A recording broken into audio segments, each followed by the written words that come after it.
What up, Wholesale to Million family? So this question's being asked probably since the time that I started YouTube, and that is, Kong, where do you put all your wholesaling money? All right, well, like, what do you do with it? I'm going to share with you what I do with it, how I use it to build wealth, and how you can do the exact same thing. Intro.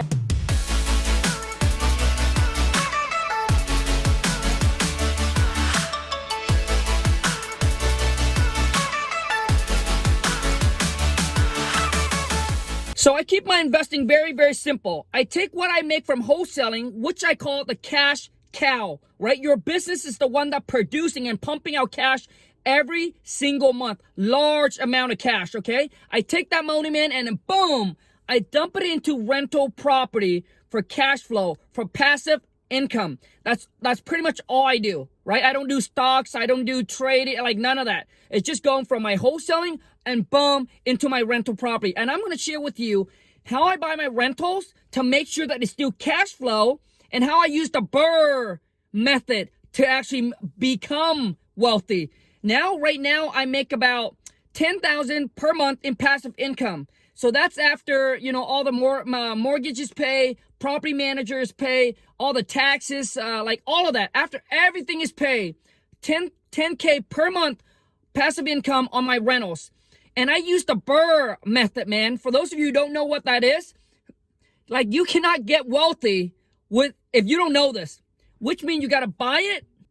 Then you got to fix the property up, which is rehab, right? Buy, rehab, and then you rent it out, and then you refinance, and then you just repeat the process. So if you can buy one rentals, that's all you need. And then obviously you need a little bit of patience, right? So if you can buy one rental property and then you follow the BRRRR method, you can actually use that same amount of cash to buy another one, and then to buy another one from the same cash, right? So if you start out with $1,000, you can use that $1,000 over and over and over again to accumulate, all right, rental properties. So you don't have to go out there and try to create or make new cash. But the thing is, it's going to take some time, right? It's going to take some time. That is the slow way. If you want to, the fast way is you got to build your cash cow first, right? You got to build your business first, right? Because that's going to pump out a lot of cash every single month. The passive incomes, the rental properties, only give you a little drips, right? So basically off the rentals, right, it only gives you what, $500 or maybe $200 a month in passive income, $100 or $500 or $1,000, whatever it is. It's not giving you the 5K, the 10K, the 20K, the 30K, the 50K a month. And that's why you need your cash cow to be successful first before you invest into your passive income, which is the cash flow. And I learned this from my mastermind, which is build your cash cow to buy your cash flow. But I think a lot of people starting out is that they jump into buying the cash flow too soon. Now, it depends what your goal is, right? It really depends on what your goal is. And depending on where you are at in your life. If you're in your 20s, your 30s, I really highly suggest that you hold off on buying the cash flow, the rentals, and like, you need to get your cash cow going and get it successful first. And the reason why is because, your business, when it first started, it needs fuel. It needs a lot of fuel, right? So whatever you make, it needs to be reinvested in. But a lot of you also get this wrong, is that you can't just take everything and reinvest it back in. You need to take a little chunk and then push it aside for the rainy days. But don't go all in. Like, let's say if your business pump out 10K that month, don't just take 10K and just boom, dump it right back in. Stack some aside, right? Stack some aside. And then once you have system and team in place, once it produces you a lot of money every single month, and then you can now start to diversify. But I think too many people trying to diversify too soon, which is going to slow your process down. Does that make sense? So your business, it needs fuel to grow big, right? Because the more you can reinvest back in, the bigger and the faster it can grow. But what happened if you, let's just say if you save up about 20K or 30K, And then all of a sudden you take that money, you boom, buy a rental piece of property. Then you got to go through the fixing, the rehab, and then get renter in. Then you got to refinance it, right? It takes some time. You got to refinance it so you can pull all that money back out again. But in the meantime, your business, it needs fuel, right? To keep it going and to keep it growing. And, you know, if you get into the real estate world, you will find that there are people either cash rich and property poor, and then there'll be property rich and cash poor in some point of their life, right? Which means they're cash rich, but they don't have much properties. And some people have a lot of properties, but they're not cash rich, right? So for example, my wife and I, obviously we started out the whole fix and flip and all that, right? We got a lot of cash, but we have no rental properties because we're just focused on building the business, right? I have friends that have a lot of rentals where they are making, you know, $5,000 a month or $10,000 a month in passive income, but they're very like low on cash. You know, like maybe they have like 60K or 70K sitting in the bank versus where I have a couple hundred G's sitting in the bank, right? But I don't have any rental properties. So you will see that there are people either cash rich, okay, property poor, property rich, and cash poor at some point of their life, right? And to me, you got to make sure that you can keep a balance for your lifestyle. And what is your ultimate goal? You see, my wife and I, we always want to make sure that we can balance it out where we can have some reserve in case if something happened to the rental, you can have the money to fuel it, right? Repairs, you know, renter, destroy, whatever the case may be, right? Even though there's insurance and all that, but you also got to make sure that you don't over leverage where you buying so much rentals and all of a sudden, boom, some of the rentals get hurt where it's bleeding you, right? Because there's sometimes you run into a bad rentals, right? But you don't have the cash comes in to take care of that. Does that make sense? I remember when I was fixing and flipping, man, I probably have about 1.5 right tied up in all of these properties fixing it. When I done the flip, I got a lot of cash back, but at the time I didn't buy any rentals. So the investor, I am cash rich, but property poor. And I have friends that have a lot of properties, but, you know, only have 40, 50, 60K in the bank. So you got to make sure that there is a balance. For me, I was so, you know, I know that at my age, I'm still can hustle. I still can grind. I want to go at it, right? I still have that energy to hustle. So I want to grow my business first. Okay. And I didn't want the cash flow to slow me down from growing my business. So anyways, if you are going to take your money, make sure that you use the BRRRR method. So you buy the property and it depends on where you're at. Okay. In my area, I buy property at a 1% rules, which mean if I'm all in on this property for 100,000, I need to get at least $1,000 back in rent. In my area, that is like, if you can do that, like it's really good. If you can get the 1% rule in my area, like you're solid, you're good. All right. I know in some area, you know, you're talking about cap rate. In my area, you know, a 6%, 7% cap rate is really, really, really good. People are buying it at 4 and a 5% cap rate. Those are the ones that have a bunch of money and they never go to a real estate class, so they don't know, right? They just need to find a place to stack their cash. But as for a real estate investor, we know that those cap rate numbers not going to work. But in my area, man, like that is the ideal, the 1%. But I know in some area, you know, you can buy a property for 100,000 and get $2,000 in rent, $2,500 in rent. So it's depending on your area and where you're at. But I wouldn't suggest you go anything less than the 1% rule. Okay? I don't buy my properties in the war zone. So no. Doesn't matter how good the price is. I don't buy them in the war zone. I typically, if I buy rentals, I like it to be in at least a C neighborhood, right? No D, no F, and no war zone. So C neighborhood for me. And, you know, so the whole goal is to buy it, fix it up, rent it out, and then you go back to the bank and then you do what's called cash out refi. So which means the bank's going to send an appraiser out. They're going to appraise what the property's worth. All right. Let me give you an example on one of my property that I bought. So this property I bought from a bank owned, right? It's a bank owned REO. This is many years ago. I bought it for $151,000. I put roughly, so now listen, all these numbers just roughly estimate. It's like a couple years ago and I don't have the paperwork in front of me. So I bought it for $151,000. After all the closing costs and all the fees, let's just say that it's gonna, let's just round it where it's gonna come out right around $155,000. Then I end up putting about $50,000 into it. So now I'm at right around $205,000. Okay. And I got, so it's a duplex. So the upper units, I got $1,500. The lower units, I got $1,600. So the total rent per month is $3,100. So I got about $3,100 rent per month. Once I got it rented out, then I go to the bank. Then I said, hey, I would like to do a cash out refi. So what that means is now the bank is going to obviously look at your credit, look at your work history, right? How many years have you been in business and all that? And typically you have to be in business for 2 years for them to consider, right, that your business is now solid, it's now legit. And if you are ever becoming a landlord, it also needs to be 2 years. You need to be a 2 years landlord for them to consider. So you can use 2 years. So you got to be in business for 2 years. So obviously you got to get your credit check and all that. They send an appraiser out. They appraised the property. The property came in at $450K.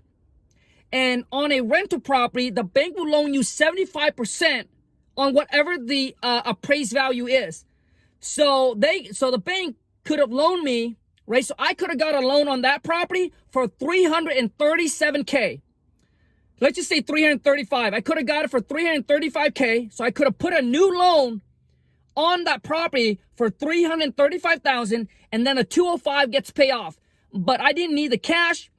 I like more cash flow coming in, and I didn't really need the cash. So instead, I didn't take the $335. I told the bank all I need on it is $225. So I put a mortgage on it for $225.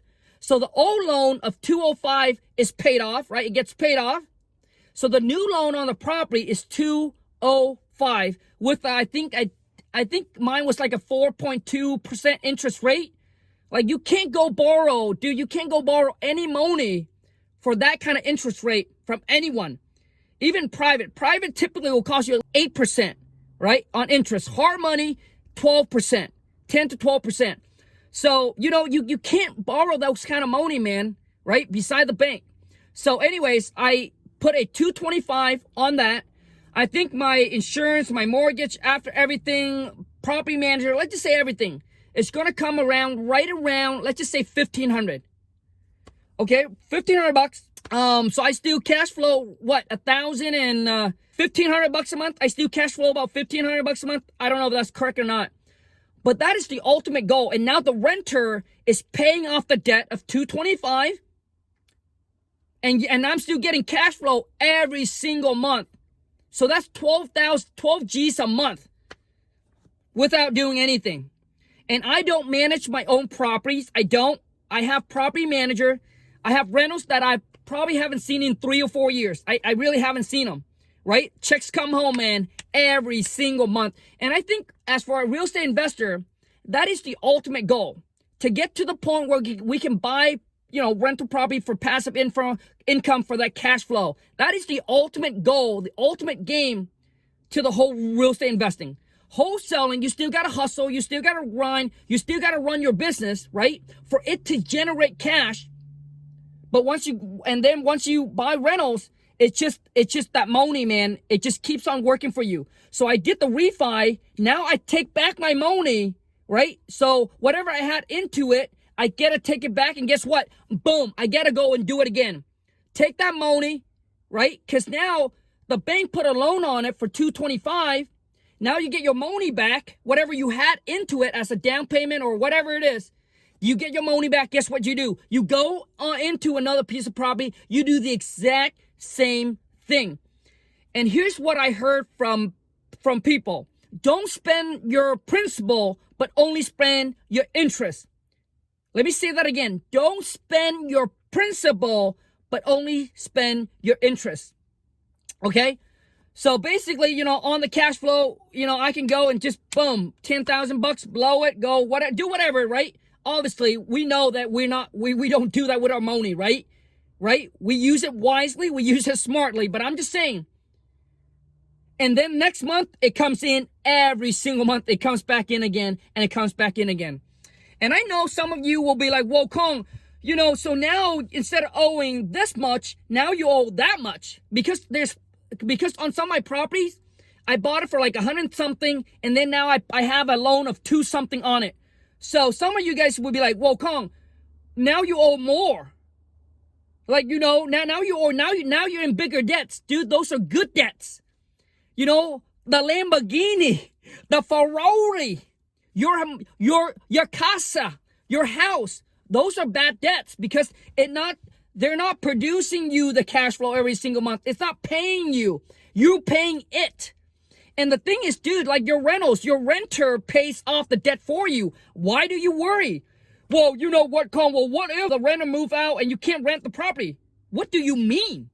Dude, if market rent was $1,000, I'm just giving you an example. If market rent was $1,000, and if you discount and you said, hey, you can rent my place out for $800, for $600, you don't think people is going to jump all over that, man? Dude, there's more people renting now than actually owning. That's why Airbnb and all that is blowing up. So when you think like that, dude, it's no good. That's a bad mindset. You know, rental property, those are good debts. Those are the kind of debts that you won't, but you don't want to over leverage. Okay, you don't ever want to over leverage. So I'll tell you why. When they go buy properties, they got to buy it at a 30% discount. The reason why they buy it at a 30% discount, because after all the fix and all the rehab, if they can't sell the property, they can always go and refinance because the bank will loan them at a 75%. So the bank will loan them at 75%, but they're all in at 70%, right? So they're all in for way cheaper than what the bank can loan for them. So they know that is their backup plan. If anything happens, they can always refi, pull their money back out, and then keep that property as a rental. Okay? And then you don't want to ever leverage, man. Don't ever leverage. Okay? Over leverage, man. It's like one little speed bump in the road and boom, you're wiped out. So don't do that. I hope this video will add a lot of value to you guys. And if you do like me to talk about this, because I talk about wholesaling all the time, right? Wholesaling, because my whole thing is I want to show you guys how to make money, man, how to build business wholesaling, how to build your wholesaling business, how to generate money from that. And then from that on, you take with your money, you do whatever you want with it. But that's what I do. I dump it onto rental property. And, you know, preparation meets opportunity. So right now, my wife and I have been stacking the cash away. We haven't made much move on buying rental for the last couple of years. All we have been is just stacking the cash because the market is so high, it's hard to find any super good deals that are on rentals that make sense. We rather just keep on pumping it into marketing and generating that cash. And now it's opportunities, right? That I see if the market does crash, dude, it's game over. Because I'm prepared. Dude, I've been prepared for the last couple of years already. All right, stacking the cash. Because when the market crashed, bank doesn't loan. Everybody's afraid to buy. Most people are in foreclosure, short sale, losing their property, right? Property at a discount, and that's when cash becomes king, my friend. So if I were you, if I'm in my 20, my 30, I focus on my wholesaling. All right, if you're in your 50s, then I would focus more on buying passive income, right? But you got to understand it's a slow growth. You got to buy, you got to fix it, and then you got to go ahead and refinance it. If you borrow money from the bank to do it, it takes 6 months. So every 6 months, you can do a cash out refi, right? But if you use your own money or private or hard money to buy the property, to renovate it, it's like you're paying cash. Once you're done with the rehab, once you get it rent out, you can go back to the bank and you can do a cash out refi, all right? Or, well, not a cash out. You can actually get a loan on that property. Anyways, I hope that this will add some value to you guys. If it does, please show me some love. Smash the thumbs up. Comment below and let me know any other questions that you have. If you'd like me to talk about, you know, other stuff like this, just comment in and so I know. I don't want to waste your time or my time, because it does take time to, you know, to do video, but I definitely want to make sure that it add a value to you. But the ultimate goal is passive income, is cash flow. Build your cash cow to buy your cash flow. Until next time, you guys, take care and ciao.